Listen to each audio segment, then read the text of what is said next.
Hi, Vince Oldre, Certified Financial Planner with Assured Retirement Group, and I want to talk to you about a question that a lot of people have, and they want to know when they can retire, or can they afford to retire.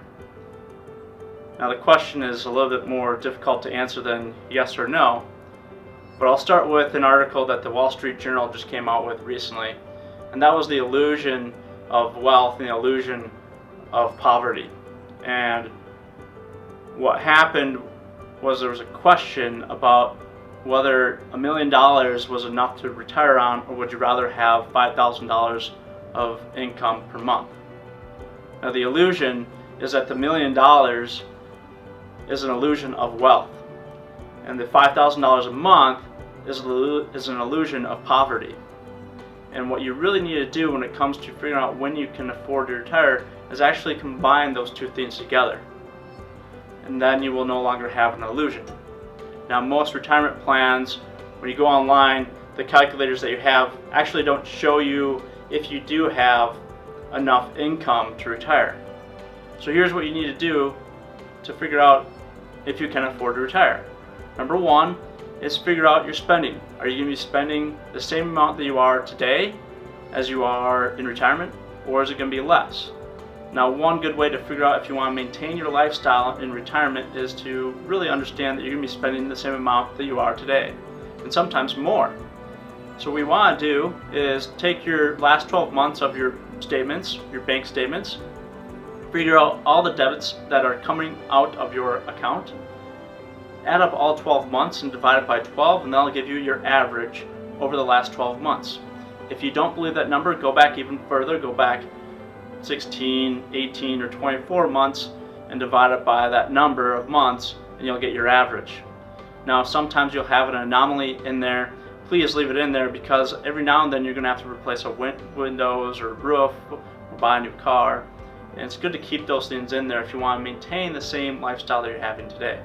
If you're willing to give up some of it, that's okay, but understand that that's going to be your plan or path in retirement.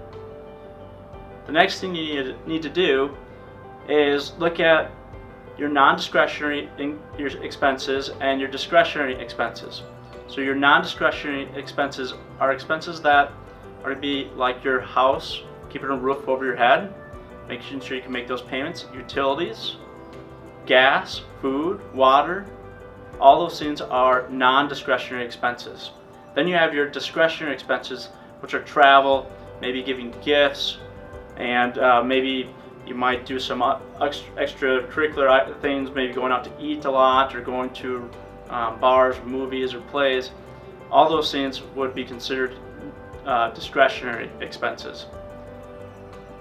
So you have to figure out how much are you willing to have in the non-discretionary category and the discretionary category, and then figure out how we're going to supply the income to both categories. Now what you need to do is figure out how much your Social Security is going to be, and understand how much you want your income to be guaranteed. So what are guaranteed income sources? Well, that's going to be Social Security, pensions, and dare I say it, annuities.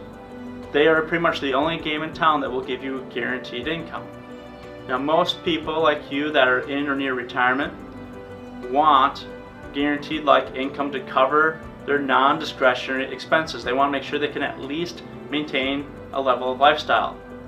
So if we understand that you need $60,000 of income to cover your non-discretionary expenses, Social Security and your pension might cover $40,000 of that, but then we have that $20,000. And that's where maybe an annuity might be good for you to cover the non-discretionary expenses if you want to maintain that type of expenses for your non-discretionary. But also, what I believe it does for you and most of my clients is it gives you some peace of mind that you know you'll be able to pay the bills in retirement. The next part is the non-discretionary, and a lot of people that are in or near retirement are okay with that type of income being a variable income. And that type of income is usually found within the stocks or the bonds, exchange traded funds, where we might be getting dividends or interest. But that's variable income because we can't rely on it, and it's not guaranteed.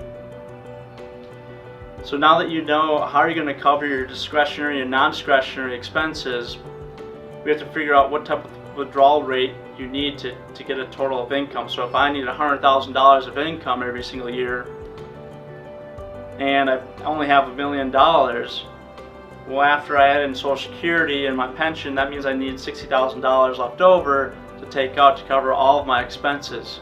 Now that's a 6% withdrawal rate. Is that going to be sustainable in retirement? Maybe, maybe not. Again, it depends on some of the risks that I've talked about in previous videos, and if you want to watch the 5 risks, you can do so as well. But this is where you need to have that income from your assets, and you need to understand what type of withdrawal rate. If that withdrawal rate is too high, then I'm sorry, you can't afford to retire.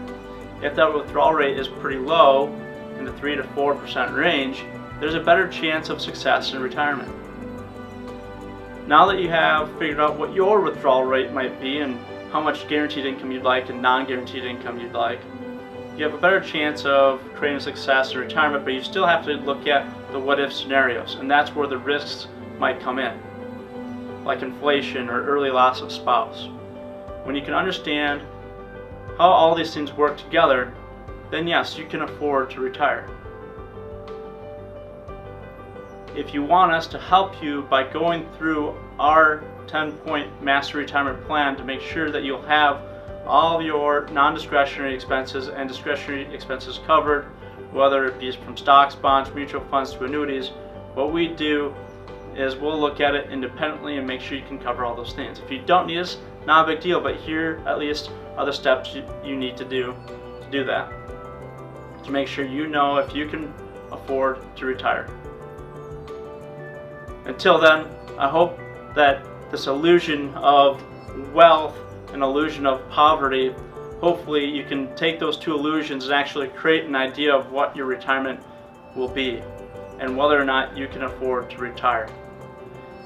If you want to get more information about what we do, you can check us out on our website. If you want to attend one of our educational workshops, do so by clicking our events page on our website, and we'll make sure to reserve you a seat. Until then, I look forward to speaking to you. We'll see you next time.